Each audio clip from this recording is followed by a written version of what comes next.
Well, I mentioned earlier on about the inter-African trade, which today stands just at 15%. Inter-European trade, on the other hand, stands at 70%. Inter-Asian trade stands at 60%. Africa trades more with the external world than with itself, wasting a lot of resources. Now, how did Europeans...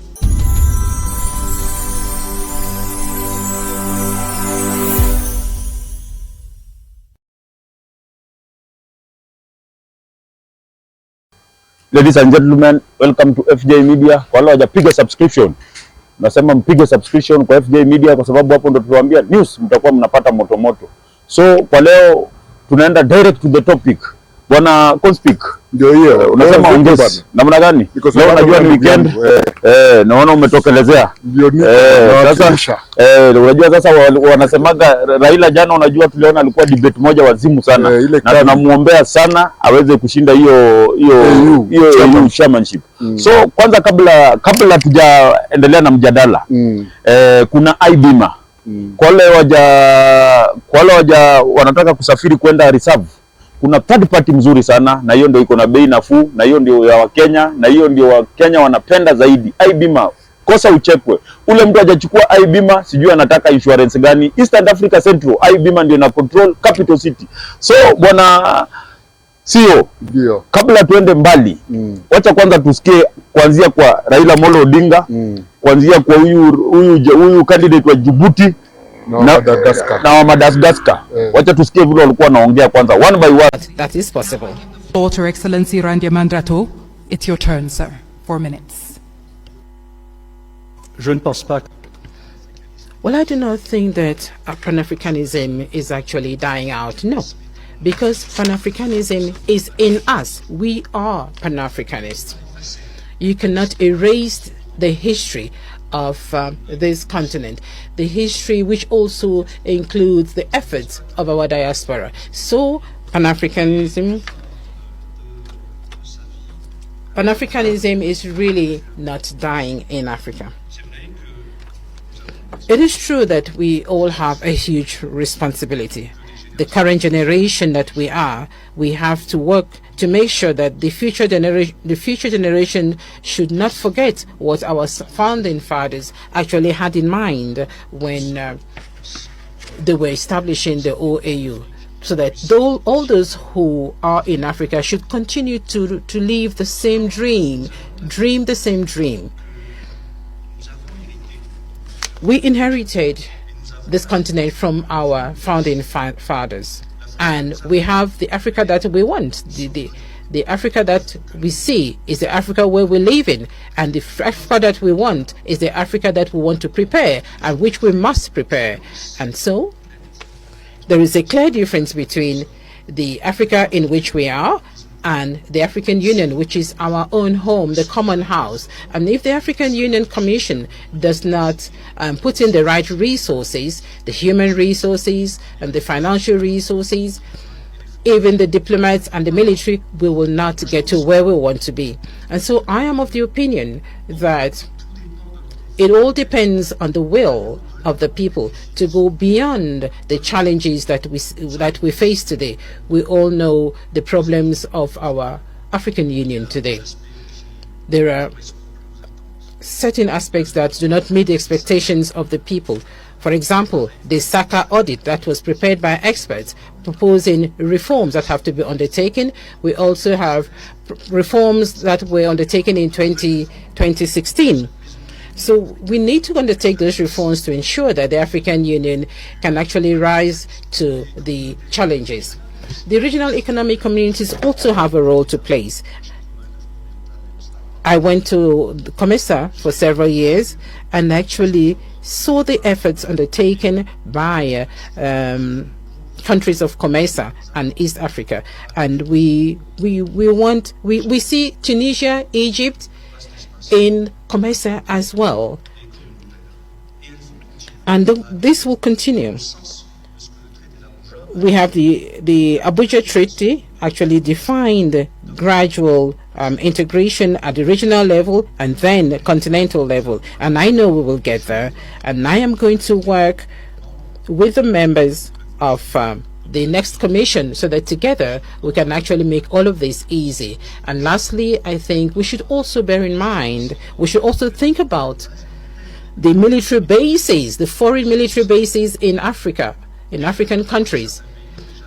Some countries have already started to take their own destiny in their hands in terms of their security. We should be brave enough, we should actually have that courage to make sure that we can actually stand out there as adults that can actually take their destiny in their own hands. Foreign military bases in Africa, we do hope that in a few years' time, those military bases will be a thing of the past, because this military base is actually a source of conflict. Thank you.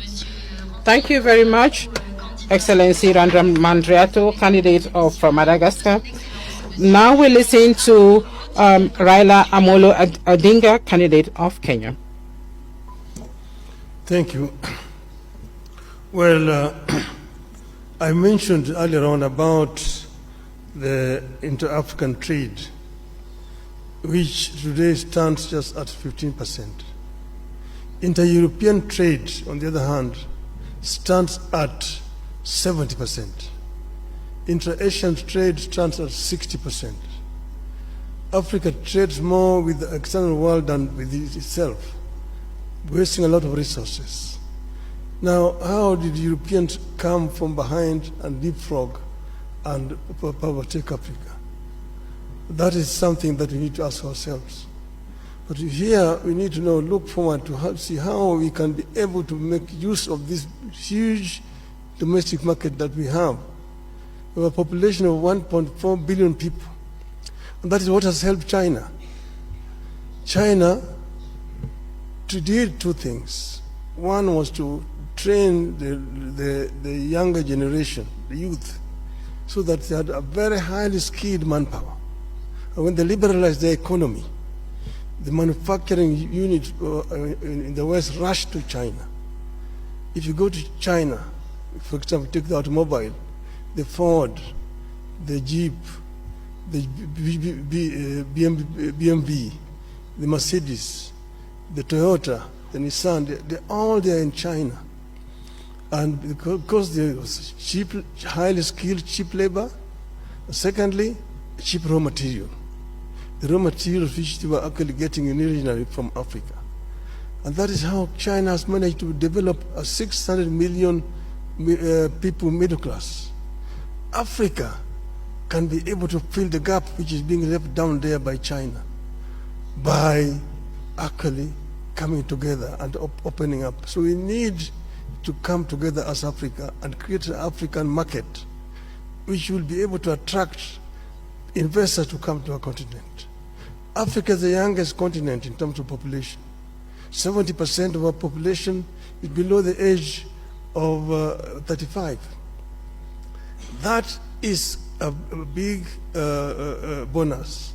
It can be a bonus or it can be a curse.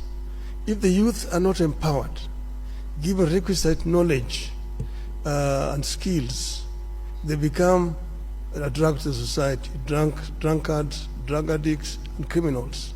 But empowered, they become a real source for wealth creation. It is a pity today that many African youths drown in the Mediterranean trying to seek greener pastures in Europe because we have not created conditions that can retain them here. Now we are saying that we want to create a situation where every African youth must be connected to the internet, and using the artificial intelligence and information technology, we can be able to give this youth opportunity to work anywhere in the world when they're staying here on the continent. This is something that we are going to address, empowerment of the African youth, and together with the African woman, so that we create a workforce that will be helped in terms of wealth creation on the continent. This will enable Africa to leapfrog and to catch up with the rest of the world. I'm saying that I want to be a vehicle to be used to help Africa to get there.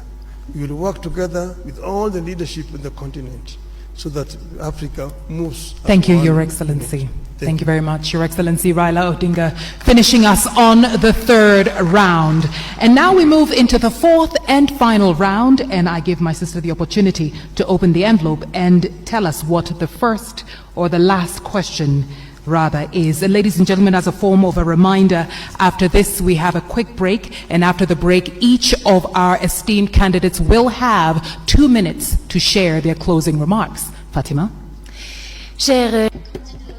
Dear candidates, your question is this one. The implementation of the key reforms at the African Union that were decided by the Assembly of Heads of State and Government has come to a standstill, and which has a negative impact on the structural stability and the financial viability of the Union, and also on the lack of the African Union to have an impact. Were you to become the chairperson, what new approaches would you adopt to reinvigorate the implementation of these reforms, rationalize the programs of the African Union, and strengthen its effectiveness in the long term? Under the topic of implementing of reforms agreed under the Assembly Decision 635, the implementation of key African Union reforms decided by the Assembly of Heads of States and Governments has stalled, with an adverse impact on its structural viability and financial sustainability, and the AU's focus on a few high-impact public goods. If you become chairperson, what new approaches will you introduce to reinvigorate the implementation of these reforms, streamline the AU's agenda, and strengthen its long-term effectiveness? Et j'invite à présent le candidat. I'd like to invite the candidate from Madagascar to respond first. First of all, we have to begin by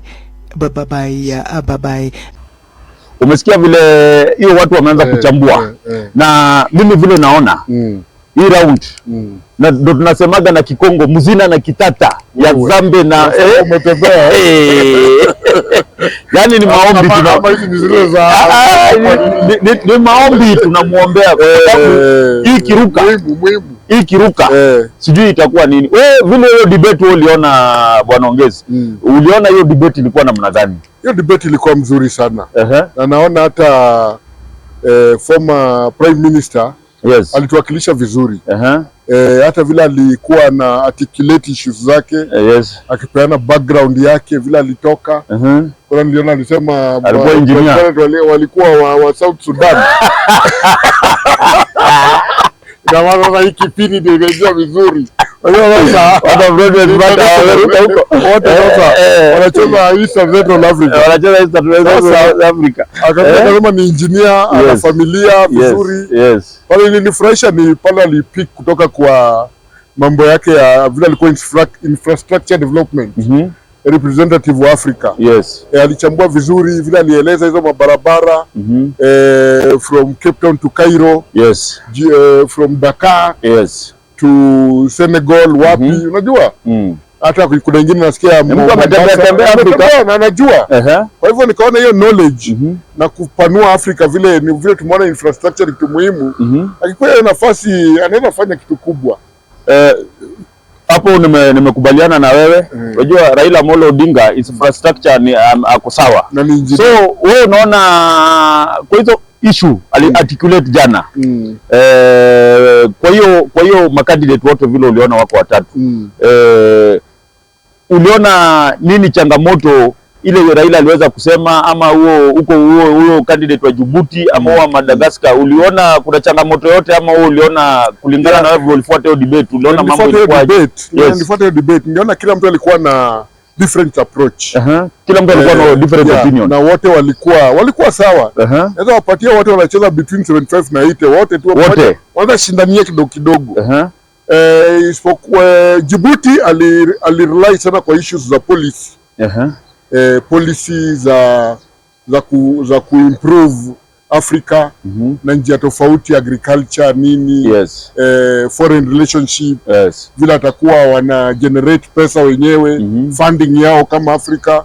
Naye unaona naye Prime Minister naye pia yeye aliangalia kwa mambo ya development, planning, vile Afrika itaplaniwa ndio ipanuke. Naweza sema ni kama ndio sasa breathe vizuri. Unajua ile mabarabara zimeingiana, zinatembea. Hapo sasa Afrika itakuwa inapumua vizuri, manake watu wanaweza traverse Afrika bila shida yoyote.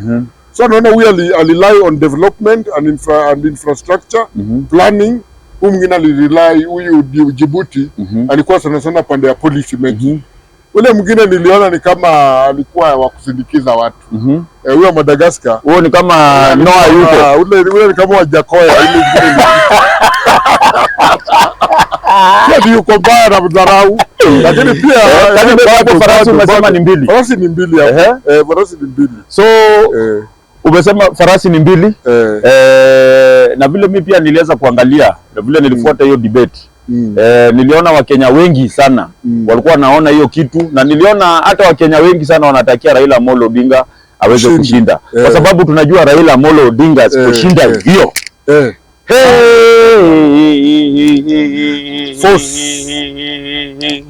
mimi nakwambia hapa tunakuja mbio. Ana change kama broad based itaruliwa akikosa hiyo. Na mimi nasema Rais William Ruto mali yuko na niliwaambia hapa kwa FJ Media, na tutakuwa tunawaambia news vile zinakuja moto moto, na tunaweka maneno peupe vile iko kabisa. Make sure ametongoza hao marais wote wamepigia nani? Raila Amolo Odinga. Kwa sababu asipopigia Raila Amolo Odinga siasa umeona ground hii ya UDA Wilbaro sijui mama mboga imekataa hiyo story. Kwanza watu wataki kusikia yote mpaka ODM yote ndio tu wamejishikilia, kwa sababu hiyo story watu wataki kusikia. So ndio rais pia aweze kupata re-election anafai make sure huyu jamaa ameweza kufanya nini kufuata ushindi ya kwa AU. Unajua rais tunamtambua sana kwa sababu mikakati, mtu anajua kucheza racket juu na chini yote anaelewaga, kadi anajitoa mjua mpaka kutoa joka kuweka ile ya mwisho. Lakini sasa hii unajua ni Afrika. Joka inaweza kosa na ile nini yetu ya background. Unajua Kenya ni wengine hapa sisi hiyo timu ya AU lazima kuwa makini, wajichunga wakilala kidogo hivi. Raila ni chairman, nakwambia ukweli, kidogo tu hivi wakizubaa wako na daktari PhD mwenyewe President William Ruto hawezi cheza hapo. Hiyo nafasi hatari bana, anajua hata hiyo kimtoka, anajua wako kwa pressure moja wazimu sana, hiyo pressure itakuwa mingi. So kwa wale hawajasubscribe kwa FJ Media unawaambia namna gani? Nawaambia wafinye hiyo bell ya subscription hiyo ya wa like na wa share na waendelee kutusupport, waendelee kushare na tukipata viewers. So kwa loja subscribe kwa FJ Media, tunaambia hapo ndio mnapiga subscription, kwa sababu FJ Media ndio ina control East and Capital City. So Wakenya wote tunaombea Raila Amolo Odinga aweze kupata ushindi kwa kazi yake ya kwa hii kinyang'anyiro yake ya AU, aweze kupata ushindi. So kwa loja subscribe tunaomba mpige subscription, mambo itakuwa vulai. Asante sana. Shukrani sana FJ top level. FJ Media top.